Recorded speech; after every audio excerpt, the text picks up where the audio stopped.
Doctor, the following is a paid program. The views and opinions expressed are solely that of Jung's Garden Center, not WBEV, ESPN, nor Good Karma Brands. Now joining us with the Garden Doctor, it's Wade Bates. Well, thank you very much, Thomas Rayfelt. I'm really excited here to bring in the Garden Doctor, Dick Zondag, here, Jung's Garden Center, as we head through mid-October. What a great time to be outside taking care of some things, Dick. Yes, it is. A little windy, but you can feel that winter coming, and it's time to get some of your fall work done. I love this time of year, though. I mean, I love having all the vegetation around my house. I love having, whether it be the flowers, we have a lot of peonies. We have my wife is kind of the expert. I have the things that crawl up the trellis. Sure. I love cutting that stuff. I love cutting the hostas and just kind of puts closure to what turns out to be a great year of just enjoying the garden and the outside. Yes. It's we've had the hard freeze now, and so there are a lot of things that have to be dug and brought in.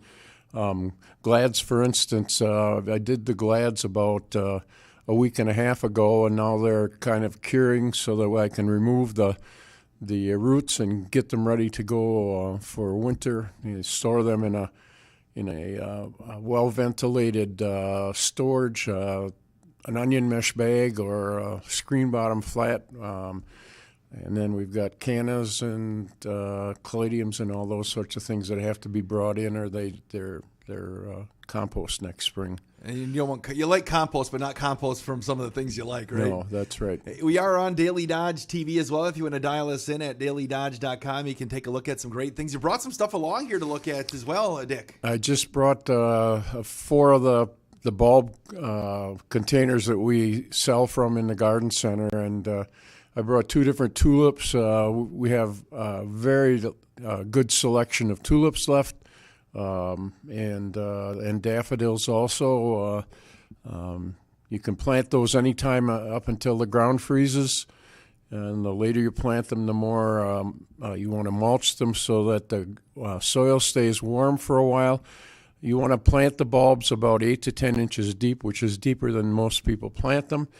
That way the soil stays warmer and the bulbs have a chance to root down before the ground freezes. And then in springtime when that soil thaws out, the tulips and daffodils and crocus and hyacinths and things like that come up, and they give you a really pretty display. The Ho-Chunk Gaming Wisconsin Dells hotline is open at 885-4446 if you have a question for the Garden Doctor. When it comes to bulbs, are there certain bulbs you should be planting now? That's what I always get confused with. What should I be doing now? What should I be waiting for till spring? If I want to transplant certain things, which ones are better this time of year after we've had that hard freeze? Yeah, the tulips and daffodils for sure, mm-hmm.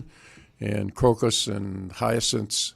Any of the spring flowering bulbs should be planted now, and the bulbs that were planted in spring for summer flowering should be dug, with the exception of the things that are hardy. The lilies, the bulb lilies, can be left out, and as far as the perennials, the daylilies and peonies and things like that are perfectly fine outside. You described it as well. So if you're somebody who's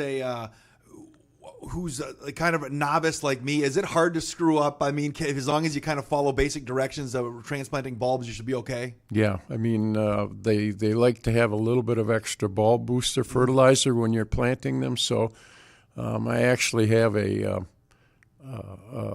drill. I use a drill with an auger on it to dig the holes for the daffodils and the tulips, and you just drive it into the soil and about 10 inches deep, and you drop the bulb in. You try to get that root plate down, but if you don't, it's still going to be fine. And then I mix a little bit of the bulb booster fertilizer with the soil that I put back around the bulbs, and that way they'll have the extra nutrients that they have to get those roots out and to get established. And then over the winter, the inhibitors that keep the plants from growing when it's in the fall when the soil is warm, they are degraded, and then in the springtime when it's time for them to come up, they come up. And you can get the bulb booster at Jung's? Yes, we have all of that available. Let's go to the phones right now. We have a caller on. Good morning. You're on with the Garden Doctor. Hi. Thank you for taking my call. I had planted some arborvitaes in July, and I have faithfully watered them all along, especially during the really hot hot period. Okay. And what I've noticed, and they were looking really, really good until about 2 weeks ago. And I went out there and I watered them. What I noticed was in the center of the Arborvitae, they're like all brown. Yes, that's not unusual because the foliage on any evergreen only lasts for a year and a half or 2 years. But what happens is the foliage around the outside of the tree will kind of hide that. So it's not something that's not natural. It's something that happens because the outside foliage kind of shades the inside foliage.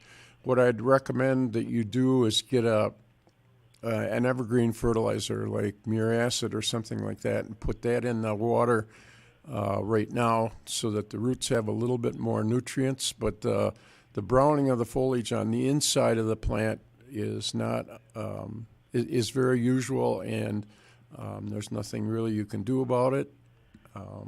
But the plant will be just fine. So you said what kind of fertilizer? Something that has iron and manganese in it, and the one that we prefer is muriacid. It's a fertilizer that you put in water, but if you find any kind of fertilizer that has evergreen food on it, that's what you want to use. Okay, I didn't know if I had overwatered them or what I had done, but I was really worried because watering should be done on a weekly basis. You should water them heavy and then let them dry out between waterings. Okay. Because if you keep those soil pores full of water, it puts the root system under some stress. Okay, so right now water them only once a week instead of twice. Even in the summertime, that's what you want to do. You want to put a 5-gallon bucket on them and let them dry out between waterings. Okay, and then when do I quit watering? I would think in another week or two. You want the evergreens to have as much full water. You want them as hydrated as possible going into the winter, because once the ground freezes, they can't take up that water, and then the dehydration starts. And so, especially with young evergreens, it's probably good to water them once a week until the ground freezes around Thanksgiving. All right, and then should I use this fertilizer on them in the spring again? Yes. Yeah, definitely in the spring, just as they're starting to grow. If they're small and you want them to grow faster, once a month, it wouldn't be a bad idea to do that. These are probably 5 foot tall. Okay. Well, then it sounds like they've done just fine. So, yeah, they should be fine. And, once a month, we'll keep them in really good shape. Well, I feel so much better after talking to you, because I was really upset thinking that, whatever I had done, I had killed them. So. No, that's natural. But thank you so much for your help. Thank you for calling. Thank you very Bye. much. That opens up the phone line as we're talking to the garden doctor, Dick Zondag from Jung's Garden Center on 95.3 WBEV and Daily Dodge TV. Let's go right back to the phones. Good morning. You're on a line with the garden doctor. Good morning. I have I replanted some sugar maples 4 years ago, and they're all probably about 8 to 10 feet high now, and they're filling out really nice. Okay. But this summer, all 4 of them now have spikes that go straight up in the air that are about 3 or 4 feet high. And just going straight up. These are shoots that come out of the ground? No, right from on the tree, instead of the branches going to the right or to the left. They're just going. I have two or three spikes going straight up in the air, about 2 or 3 feet from the tree. Oh. I was wondering if I could trim them off now. Yeah, you can take them off. It's unusual that a sugar maple will do that. There are some trees that do tend to send up root suckers, but maples tend not to do that. Yeah, but, all 3 of them have it this summer. Yeah, you can take those off, cut them off as close to the ground as you can get. Well, they're at the top of the tree. Oh, at the top of the tree. Yeah, at the top of the tree. Okay. These branches are just going straight up. I would leave one of them so that you have a nice leader, but then you can cut the others off. Or the other thing you can do is just cut them back and that will make them branch out. Okay, you don't have to wait till the middle of winter. I can do it now. You can do it right now. Yeah, okay, there's not going to be any new growth on the tree. Great. Thank you for your help. Appreciate it. Mm-hmm. All right, thank you very much for the phone call. That opens up our phone lines on the Ho-Chunk Gaming Wisconsin Dells hotline, 885-4446. Dick, tell us about Jung's Garden Center. Where are you located? We're in the store that I come from is in Randolph, right on Highway 73, just south of Randolph. I think most of the people know where we are. But we also have stores in Madison, Sun Prairie, Stevens Point, and Appleton. Appleton will be opening up again in February. We've got 6 stores, and you can come to any of them. The store hours are pretty universal. Exactly. Hey, no, you mentioned Arborvitaes before, and I'm looking for what's a fast-growing Arborvitae, because I want to put a trailer, and I don't like my neighbors to have to stare at it, so I'm looking to maybe hide them behind some Arborvitaes in the back 40. But the question is, I don't want my grandkids to be able to have the trailer being hidden. What is there a good or fast-growing some sort of Arborvitae or some sort of a tree that would grow that would give me a little cover for the neighbors? Yeah, just the regular perennial Arborvitae or Techne is another one that doesn't tend to burn as much as the regular Arborvitae. You want to keep trimming it so that it gets full, but either one of those two are fine. How fast do they typically grow? If you water them and fertilize them, you can probably get a foot or 18 inches of growth when they first start, and once they get growing, they grow quite rapidly. They keep on going. Let's go back to the phones. Good morning. You're on the line with the Garden Doctor. Good morning. I have a place in my yard that's needing reseeded. Is it okay to do that now, or should I wait till spring? What I would do is probably wait until after Thanksgiving. It's called dormant seeding. And what you do is you just rake the area up so that you've got a little bit of loose dirt, and then seed the lawn in. It's not going to germinate this fall, but the seed will go through the winter, and then it'll start as soon as the soil is the proper temperature. And so that dormant seeding really works well. Do I have to put straw or something on it? I would put straw on it just to keep the birds from eating it. And in the springtime, it'll also keep the moisture around the seed so that that seed will come up, like I said, as soon as the soil temperature reaches around 55 degrees, that's when the seed starts to germinate. And a lot of times in the springtime, when that happens, it's still quite wet outside, and it's hard to work the soil. So dormant seeding is a really good way to do it. Okay. And then what about the overall lawn for the whole winter? Should I do something special? Right now, we're in that point of time when you want to winterize your lawn. It's a fertilizer that doesn't have as much nitrogen in it. It has more phosphorus and potassium. And what that does is it feeds the root system of the plant. And the roots of a plant never go dormant, and so you want to encourage them to grow. And that way, in the springtime, when the weather gets right, the lawn will take right off. Okay, great. Thanks for your help. And thank you for calling. Thank you very much for the phone call. That opens up a phone line at 885-4446 with the Garden Doctor, Dick Zondag from Jung's Garden Center. You mentioned, how do you know when it's the right time to fertilize? Because the weather's change. It's not always the same. When I know it's the right time, to lay down that fertilizer that I need to do in the winter. For grass, you have to know that grass mainly grows in the spring and the fall, and so you want to fertilize the lawn when it favors the lawn and not the weeds. So fertilizing a lawn at the 1st of June is the wrong thing to do, because that's when the weeds in your yard start to grow.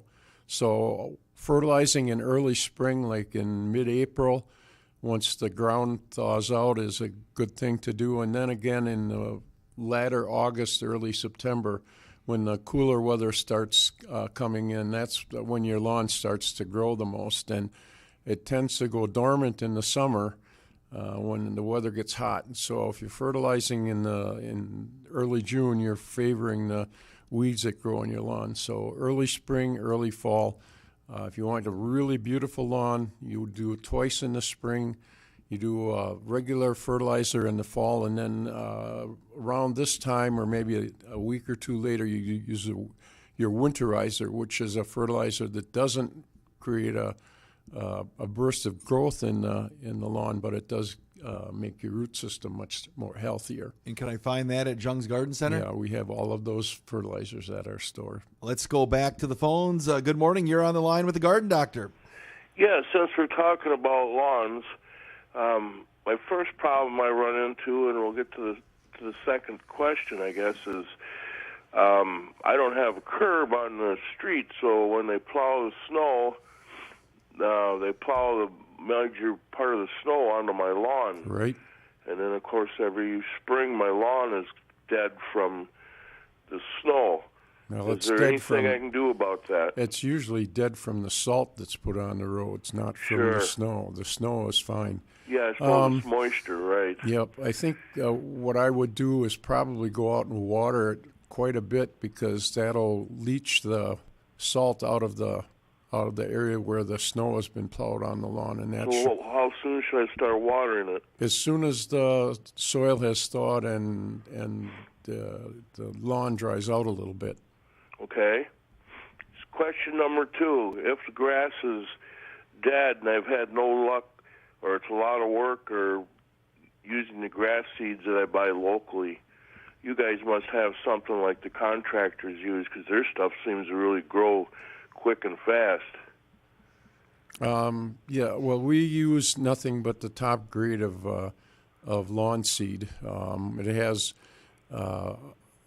depending on what you pick, we have the sunny, shady, and a couple of others, one that's for playgrounds and things like that. Yeah, and I want something that's tough. I'm kind of tough on the lawn. Yeah, so Tough Stuff, I think, is the name of the grass seed that one of the grass seeds that we sell, and that has about a 50-50 mix of bluegrass and fescue, and the fescue is a really tough grass, and it will tend to take over when there's a lot of usage in the lawn. Okay. Well, I guess that answers the question. Thank you so much. Yeah, you're very welcome. Thank you for calling. Thanks for the phone call. You're listening to the Garden Doctor, Dick Zondag from Jung's Garden Center on 95.3 WBEV, powered by Daily Dodge. When you talk about grass seed, say I have a patch in my yard, and you find out there's different varieties. How do I know what I'm supposed to throw down there to whether it matches or it doesn't match, or what do I need to pick, or does it make a difference, or what do I need to go? If it's a shady area, you want to go with the shady lawn grass, because the bluegrass does not do well in shade. Then you want to use a grass seed that's mostly fescues. Fescues will do okay in shade.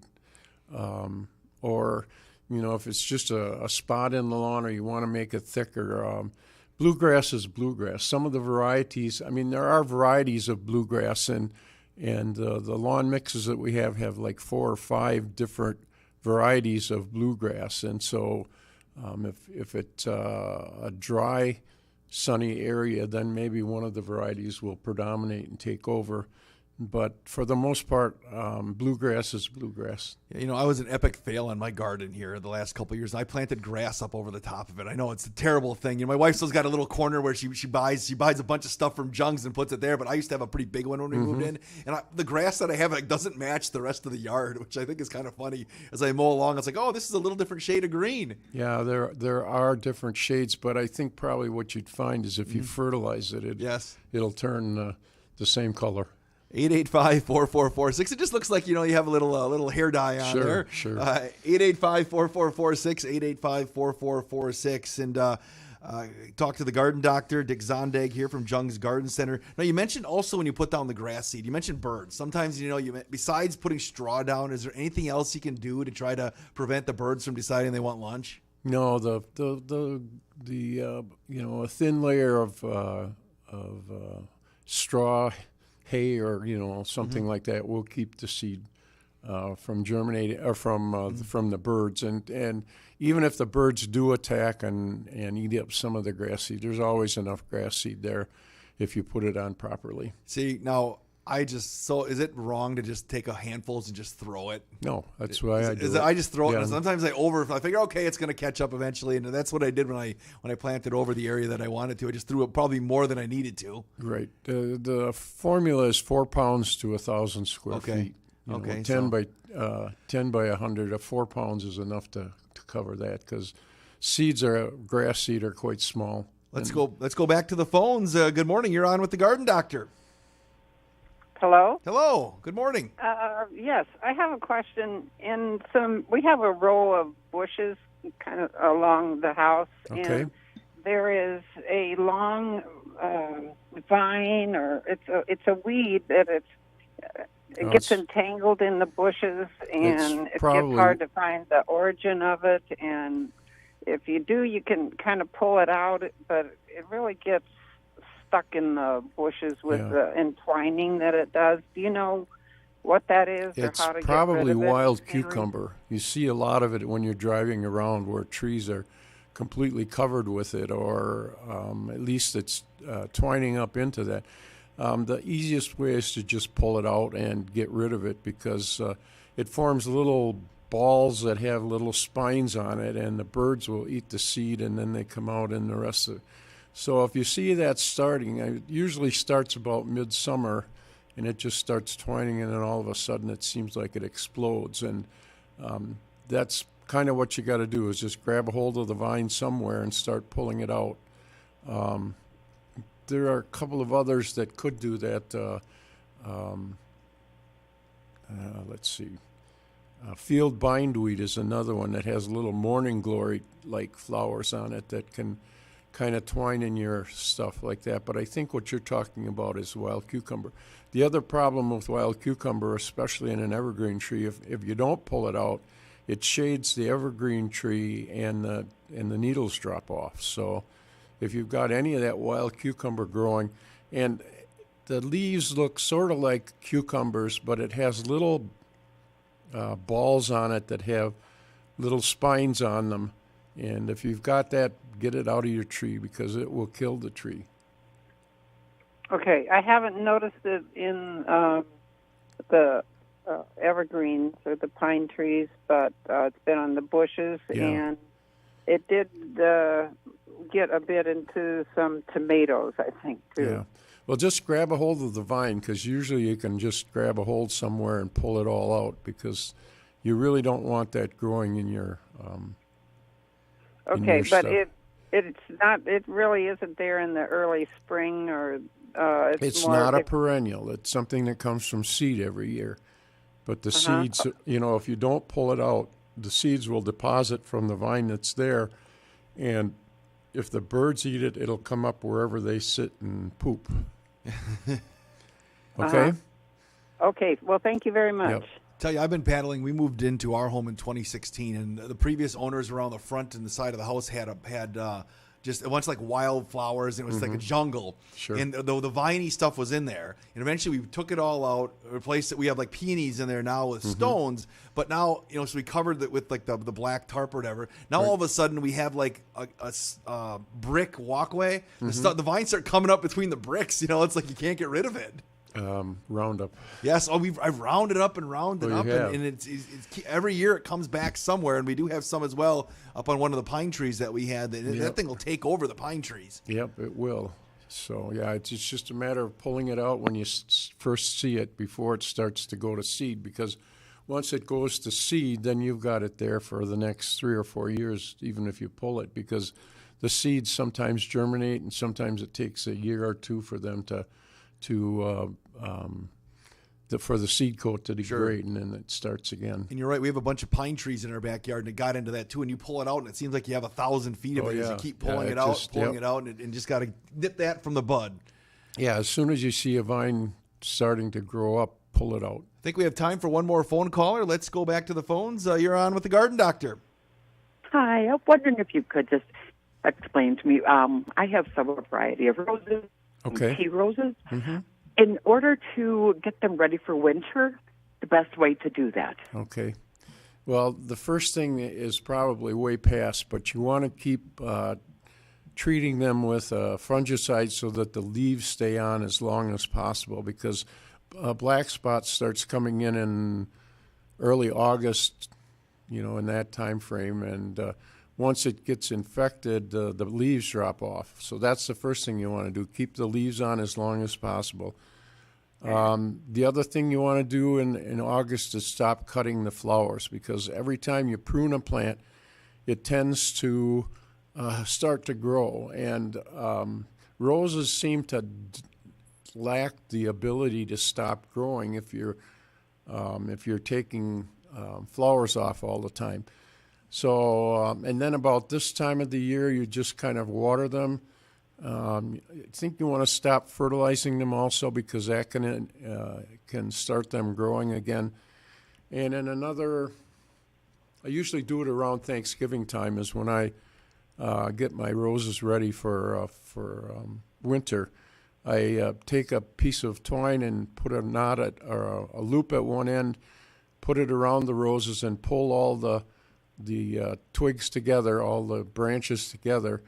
And then I take a plastic cone, which we sell at Jung's, or some kind of a container, and then fill that with soil so that the base of the plant is protected from the winter. And that will winterize the plants. Now, if you're using rose cones, you want to do the same thing, but you have to prune the roses back to where the rose cone will fit over them.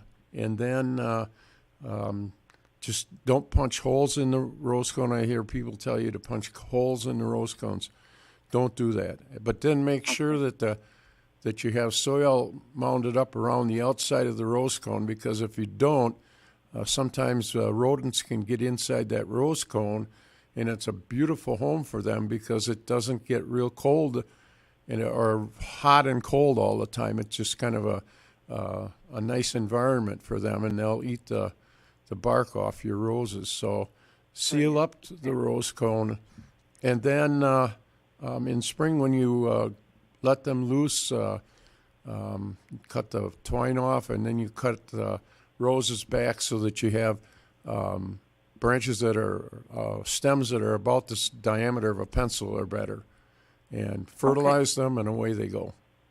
Wonderful. Thank you so much. Yep, thank you for calling. You know, Dick, when I cut back all my hostas this year, I felt bad because all of a sudden I found a bunch of toads that had already buried themselves in underneath my hostas, and I didn't see any other rodents. I don't know what the toads, they would have caused any damage. They were just trying to live there, probably hunker down for the winter. It's probably a good protection for them. And so then they all hopped away, and and then I put some of them, and literally it's like 4 of them, and I put some of them. We have a big long Arborvitae as a neighbor does, and I put some of them in their yard, so they didn't feel like a total home wrecker. They'll find another spot. They'll find another spot. We have a couple of minutes left here in the show. Just tell us about Jung's Garden Center, what people need to know as we work through our work week and get ready to, I guess, devegetate our yards if we haven't done it already.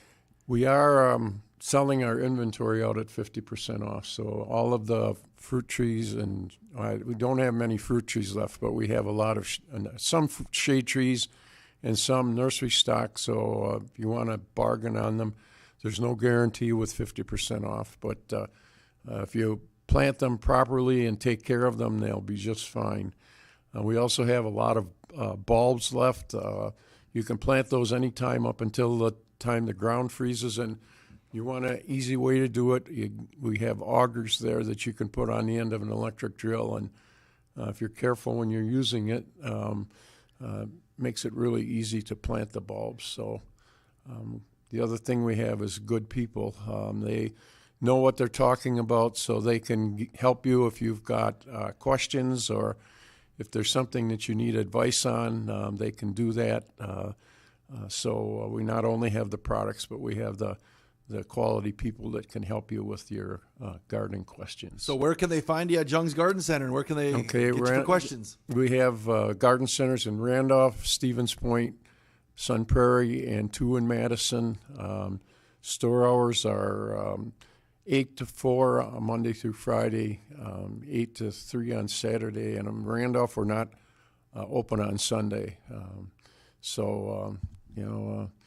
We still have time to get that garden in and to fertilize your lawn and to get things ready for winter. Dick, thank you so much for coming in. Very informative show today. Very good. Thank you. That's going to do it for the Garden Doctor show of Jung's Garden Doctor. Dick Zondag from Jung's Garden Center on 95.3 WBEV. I have to thank Cale Zomer and Thomas Rayfeld for helping make this happen. Dick, we'll talk to you next week. Very good. This is the Garden Doctor show on 95.3 WBEV on Daily Dodge. The following was a paid program. The views and opinions expressed do not reflect WBEV, ESPN, nor Good Karma Brands. You can always listen back to this on dailydodge.com as well.